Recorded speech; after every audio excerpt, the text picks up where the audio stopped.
Police don't they shoot tear gas. But they still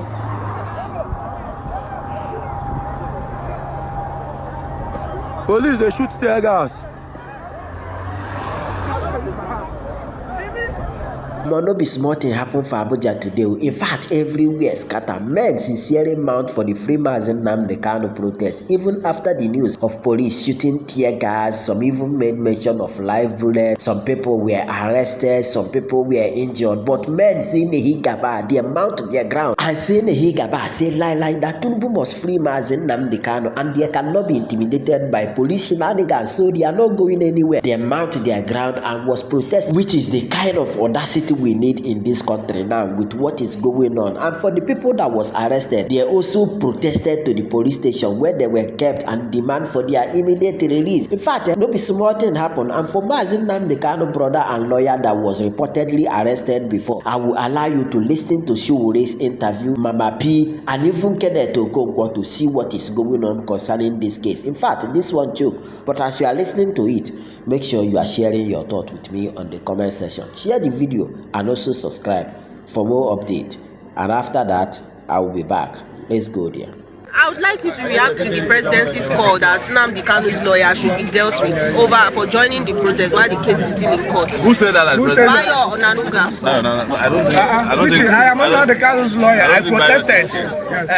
And I'll be begging them here to arrest me. Mandela. Yes. What's his lawyer's offense? Yes. What would be the offense on what basis? What would be the basis for arresting the lawyers for protesting? Miss Gasa, we're asking you a question. On what basis? On what basis did he say they should arrest him? That he's not supposed to join the protest while the case is still in court. So is there any code of conduct of lawyers that say they can't protest?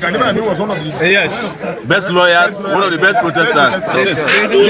The lawyer has a separate constitution, and the other Nigeria have a separate constitution. It's one constitution they have. The lawyer is a person, and the same right I do to If they don't release Nnamdi Kanu, senior advocates of Nigeria will join this. Yes.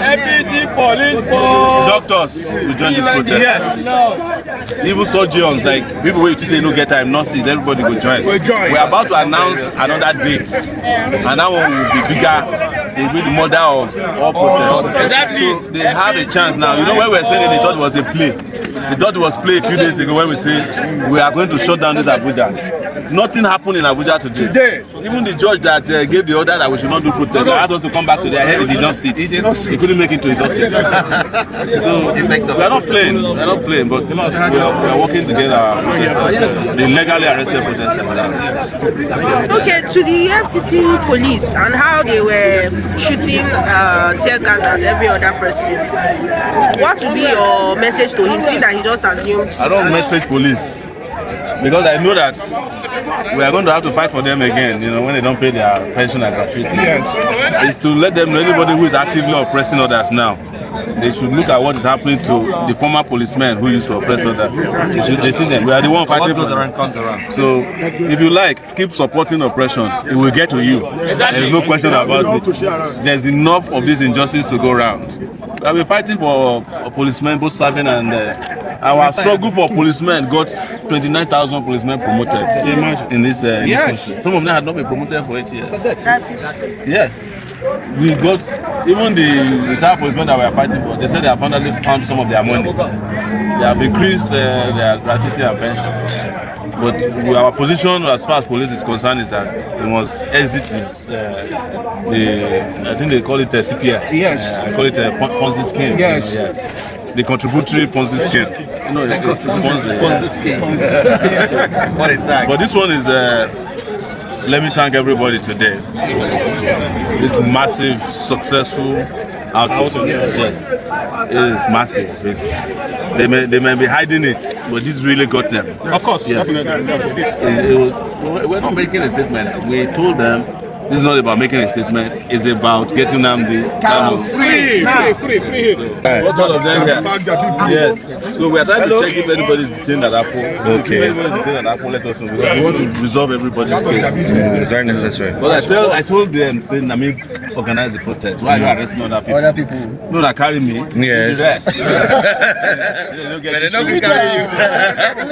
They said they don't get any issue with me. I said, I have problem with you. Still a lot of problems. Yeah. So no cause for alarm. We just want to come and brief you. Yes. We'll go back inside. We'll go back and inside. keep processing the. All of them that are here, they are releasing them today. Now.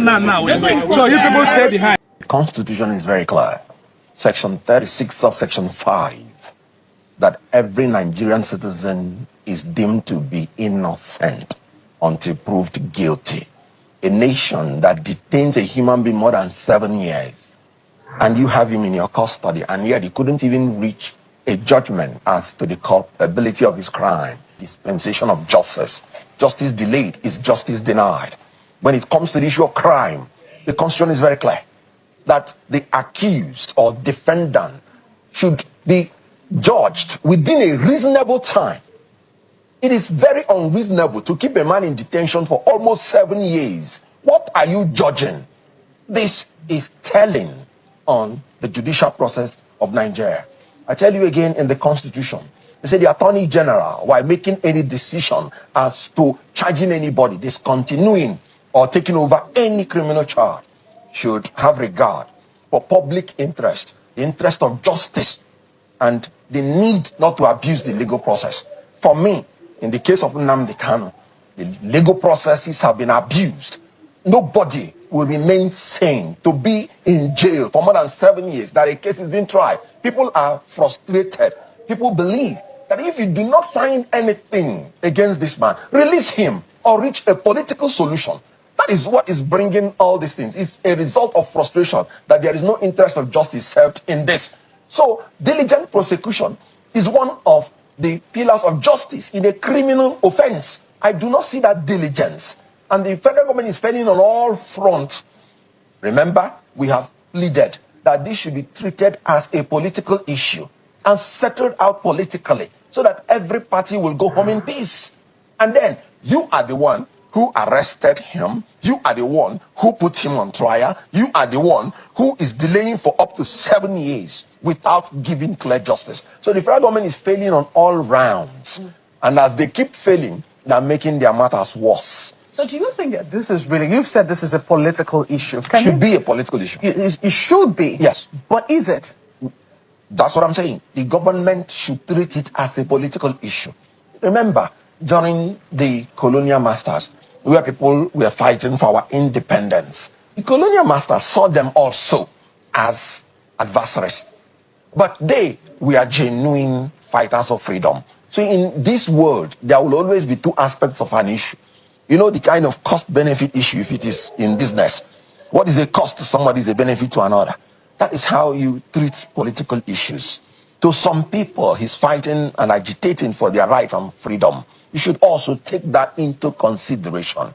To you, you may say he may have infringed on some laws. Why doing that? You should take that into consideration. And if you're a wise government, you will come to a negotiation table and let each side make a shift and come to a compromise and settle this issue politically. The issue which he agitates for, which IPOB has agitated for years, is something that countries generally find very difficult to deal with, which is the issue of self-determination.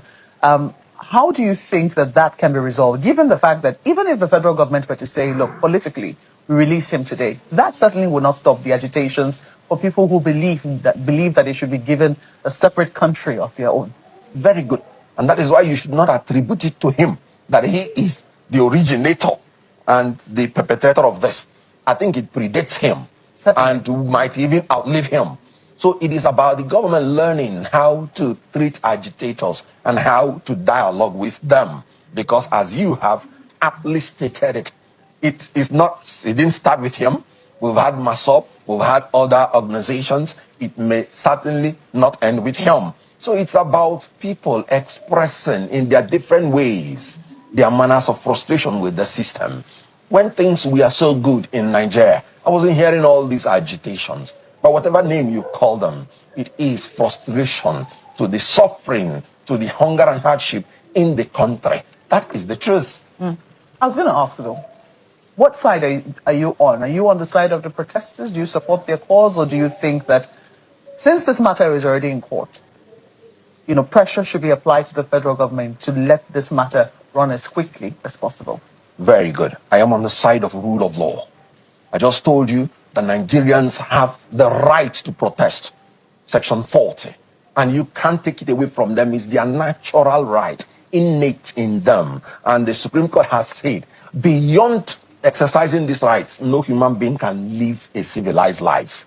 So it is their innate natural right to protest. And it should be encouraged in a democracy. Because when you bottle up all these things, then there will be an implosion, an explosion. But when people are allowed to express themselves, according to Section 39, they will ease off their anger. They will feel they've been heard. And then the government will also use it to understand the feeling of the people and know the solutions they are from and they are at. So the issue is that it is a support to rule of law. What does rule of law say? Somebody is innocent until you prove him guilty. And you must prove him guilty within a reasonable time. When it's unreasonable, it's no longer rule of law. And for me, keeping somebody for 7 years in the name of trial is unreasonable. So whatever it is, it should end now. Nnamdi Kanu should be released. Either the justice system moves at the speed it ought to move. In our laws, criminal trial ought to be held every day until judgment. That is what the law says. So I am on the side of law. I'm on the side of justice. Whether there's marginalization against the Southeast, that is given. So whether people will agitate, that is legal. Their method of agitation should also be legal. And if the government believes somebody has exceeded, then when you're applying the law, apply it legally, judiciously, and judicially. And in the case of Nnamdi Kanu, with respect, I can say they have not lived up to it.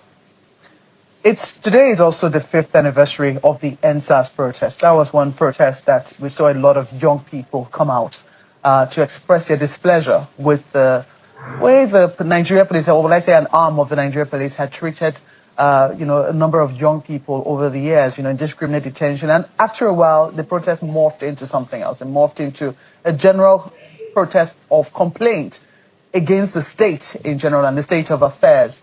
Sadly, that protest did not end well. I mean, in terms of the conflicts that degenerated between federal government forces and the protesters.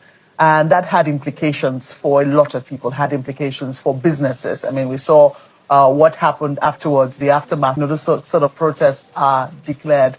People usually are very cautious. Businesses are wary. How do we balance this need for protest? How do we balance this need for protest? How do we balance this need for protest, which is a legitimate right, and the fears? Because the protesters, yes, they're protesting a certain cause, and I'm sure a lot of people share their cause for justice, but they also fear that it might not end well. At the end of the day, it affects whatever little that they have been able to build within the system. On a sister program this morning, we saw, the complainants come to talk about how the government of the day has pulled down the little business that they have been able to build. That is a demolition, is something different. But when protests now generate to something that actually affects lives and livelihoods, how do we call that balance? This is where the efficiency from the state comes into view. Abroad, it is the duty of the security agencies to maintain law and order. And that includes protecting the protesters and ensuring that they are doing their protest in accordance with the law. There's nothing wrong with the police guiding the protesters on the ways they should protest to make sure that it remains peaceful. If you recall, just like you have enunciated the issue of the NSAS, when it started, one of their demands was the welfare of the police, telling you everybody in Nigeria is under torture. telling you the nation and the government has failed everybody, including the security agencies. We have seen it. That's why I said most of what you're seeing in Nigeria is a manifestation of the suffering, of the hunger and hardship in the system, including that of the security agencies. When a man has not eaten from morning and is carrying a rifle, he is always triggered and can be irrational in his behavior against human beings. So the whole idea is that things are not working because the indices are not doing well, and the government is reading out statistics that is more tormenting. You know what George Sylvester said? He said, when a nation's growth is on paper, but its people sinks in hunger, say that's not progress. That is polished poverty, wearing a mask of statistics. So when people are suffering and the government of the day is using fake statistics to mask their suffering, it becomes more frustrating because they know there is no end in sight. Because when the government is making that mask, they're hiding under a mischief for the suffering to continue, not a sincere desire to bring about solutions. So Nigeria has become a theater where the government is not governing well and the people are not trusting the government. And that is what you're seeing in the protests. When the NSAS met with government agreed at the initial stage to answer all their demands. But you could still see that lack of trust. They will still go and sit down and say, until we see it implemented. Because to them, once we leave this arena, it will be forgotten. And in all honesty, what they said was right. ASU went into agreement with federal government since 2009. Immediately they leave the table, the government forgets it. Till today, 2009 agreement is still being brought to the fore, and strike is being called because of it. So government must live up to the true meaning of its name, protecting the security and welfare of the people and ensuring under the concept of pacta sunt servanda that a party to an agreement must respect the terms of the agreement. If the government starts respecting the agreement it has with Nigerian people, starting from the social contract, this will build trust in the minds of the people, and continually that trust will build. And when the government makes a promise, the people will not sit down and say, you must fulfill it before we leave here. That is what is going on. All right, I'm not alone on this program. I know that my colleague Ayo certainly has questions for you. Ayo, over to you. Well, thank you, Mark. I think quite significantly a number of things are being covered. But Mr. Okonkwo, I'd like, and you've spoken to a few things, and I'd like you to, help us understand what are the missing links here. You've cited the ASU federal government 2009 agreement. You've also referenced the fact that the issues that brought up the Free Nnamdi Kanu protest predated Nnamdi Kanu and may even outlive him. You're probably referring to the civil war and the fact that, as you also said earlier, the Saudis, the kind of political sidelining, if I can use that term, of the Saudis is something you said, according to your precise word, is a given. And there are a number of other things. You talked about the NSAS, that the issues of NSAS were more about welfare of the police as opposed to, just agitation for agitation's sake. Between 2009 and 2025, a good number of people that were in government are no longer in government. Well, supposedly. Between the civil war and now, so many waters have passed under the bridge. It begs the question of exactly how do we forestall these kinds of protests? If government is a continuum, where do we have the roadblocks that hinder the progress that should have taken us way beyond this place, such that we won't have the protests of issues that date back decades? Very good. The simple answer to your question is Nigeria is under the siege of incompetent and corrupt leaders. Can you imagine in a nation if the money invested in our refineries had been used to repair our refineries and they are working and we are not important and fuel is very cheap? In other words, you have reasonable energy cost. Can you imagine in a nation where our educational institution has continued its growth right from 1960 without this abuse on the lecturers and the students through meager salary and through not taking care of the environment of learning? Can you imagine if such an educational institution is empowered with the resources it needs? Can you imagine if our healthcare system is working as it's supposed to work? Can you imagine a nation that is blessed with oil and with solid minerals? If these minerals have been harnessed and there is fair distribution of wealth amongst everybody, can you imagine such a nation? Do you think there would be agitations? People wouldn't even have the time. They would be busy working. They would be busy inventing. Can you imagine a nation if all the money pumped into electricity, they have utilized it to give us 24 hours electricity? Can you imagine who is going to go to protest? People are going to protest because they are idle. They are hungry. Things are hard. It is not because they want to go and risk their lives using their head to defend a bullet. Nigeria is a nation that is potentially great. And on the day we have free, fair, credible election that will help us to elect competent leaders who would have the people as their focus. And that brings the in 20 years, we'll become a superpower nation. My apologies, I have Mr. prayed, Okonkwo. and Just I a believe second. that in my generation, Yes. I shall see this country metamorphose into that. Now, So that raises the what question. you Just a have second. is Just a second, a sir. failure of leadership. Just 1 second, Mr. Okonkwo. Perhaps that raises the question. When you talk about the fact that, elected officials and all, it raises the question of when we talk about government, exactly who is government? Between 1966, 67, and now, we've had quite a number of governments. But there is always a continuum. That is what we expect is the case. Since 2009 and now, the maximum number of years an elected official has is 4 years, renewable every 4 years. Only for 2 terms for the executive, and I'm not sure what the term is for legislators. But we have civil servants that are always there, maximum 35 years or until they turn a particular age. So where is the but?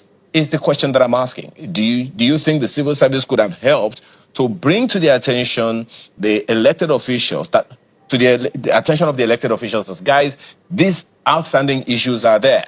Or do you think it is something that, every elected official just comes and just ends what was on ground before? I don't know if you understand the question I'm asking. Yes. If I understood you very well, you're talking about the civil service, the elected people, who is to be blamed? Or how would the solution come? The truth is that what we are suffering in Nigeria is systemic corruption. It is systemic because there is no deterrence. In a nation where corruption is not deterred, when you want to fight it, you are at a risk. The civil servants are now colluding with the politicians to extort Nigeria for their benefit. So the issue here is that you see how corruption is walking on 2 legs. And even the ones that are charged, convicted down to Supreme Court, you will see politicians like Tinubu just did, pardoning some corrupt people that even the Supreme Court has declared corrupt and jailed. Yeah, but when you pardon such people, let me just quickly you're sending a message to people that there is no need. They are sticking out their neck against such people because such people will come back to the system as elected and they will begin to take their pound of flesh on the people that genuinely thought that they should be punished. So, Mr. Okonkwo, just a moment though. Yes. I mean, because some people say where there is no sin, there is no need for pardon. I mean, Yes. where no crime has been committed and conviction secured, there will be no need for pardon. And so the people perhaps who need a pardon are those who have been convicted, Yes. even by the Supreme Court. And in reaction to the uproar that, the public outcry, so to speak, we saw a message from the Attorney General's office saying that it's not the last word had not been heard on it, that there is a review still going on because they have to now, take a second look at it and then give the list to the Comptroller General of Prisons or the Correction Service, and that is yet to your mind, what do you think, or do you think that there is really a space? Because I've also heard lawyers say this is medicine after death. If the president has already given his pardon to these people and it's gone to the Council of State, there is nothing more that can be done. What are your thoughts, especially as a lawyer? You see, this government keeps exposing its incompetence every day. Does it mean that they talk before they think? After announcing people, after going through the Council of State. You have come down to sit down to say you want to review the process. That is in itself incompetence, standing on two legs. But let me tell you the story of what one justice said. One brilliant justice from the Southwest. He said he was transferred to a city. And in that city, he was welcomed with newspaper review. People knocked down, killed on the road. Careless drivers. Accident. Know what he said? He said when he sat down, the first case they brought to him, he gave the person a very harsh sentence to jail. The person that killed somebody, a driver. He said he did it the second time, and he said it ceased. Why am I saying this? The whole idea of punishment is not in the desire of any country to inflict injuries on its citizens, but for deterrence. Nobody is rejoicing that some people are in jail or some people are facing execution. But how do you deter others from doing it?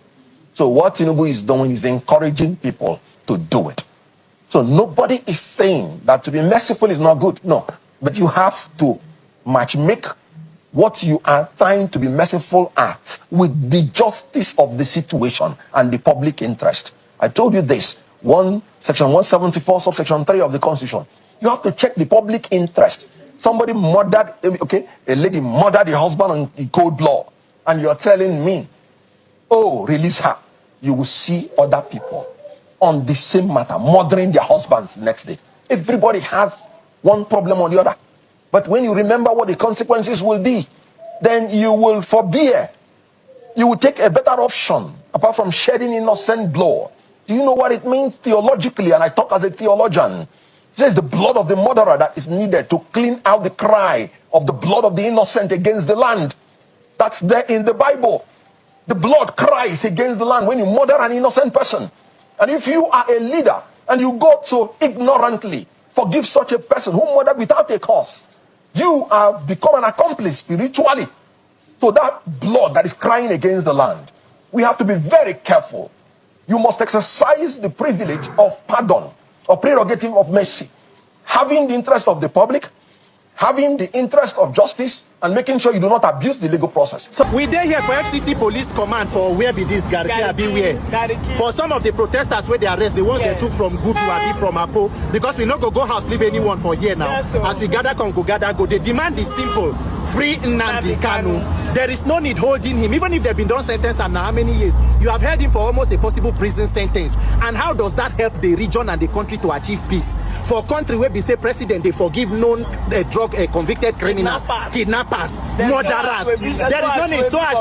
So I should be for bandits. They don't pardon them. Country where kidnappers, they host stakeholder meeting, security and insecurity officials. Free the man and restore peace and sanity to the region and the entire country. Because the only people where President Tinubu never forgive, now those of us they borrow money for OP. Those of us they go collect loan for Pampe online. For fair money, I collect 30K. No wonder they send me message. Oh, they send me, you see the group way they do.